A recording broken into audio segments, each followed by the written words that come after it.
Bom dia, estudante. Abo como estudante a escolher para continuar o estudo de exterior. Você vai aplicar para a Aruba Learning, que nós chamamos Aruba Learning andere landen. A Aruba Learning andere landen consiste de dois componentes.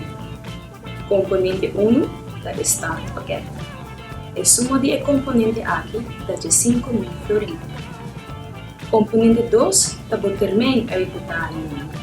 Você tem direito a um termino uitbetaling.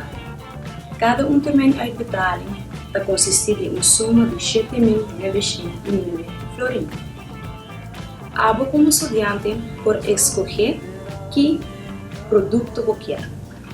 É decir, você quis para o Aruba Learning andere landen startpakket ou você quis para o Aruba Learning andere landen consistendo de um startpakket e budget termino uitbetaling. Você entregar a petição caba a que nabo é tarefa para completar essa aqui. Vamos fazer download e contrato, tem a data e firma essa aqui. Traga gewaarmerkte kopie de o diploma de vooropleiding. Entregar o documento aqui entre 1 de julho até o dia 3 de julho. Nós temos enfocar o dia 3 de julho tá a deadline para entrega dessa aqui. Entrega de documento aqui tá toma lugar dia 1 de julho até o dia 3 de julho.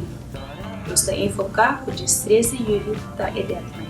Mas se tem na conta o Departamento de Enseñanza lo revisa o instituto que você escolhe, pero também o estúdio que você escolhe.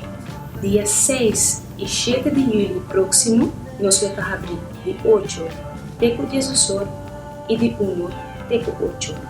E outro dia nós vamos abrir de 7h30 até 18 e de 1 até 4h30.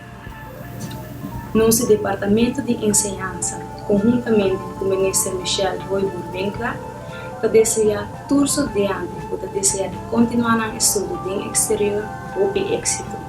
Nós temos confiança em você. Go for it!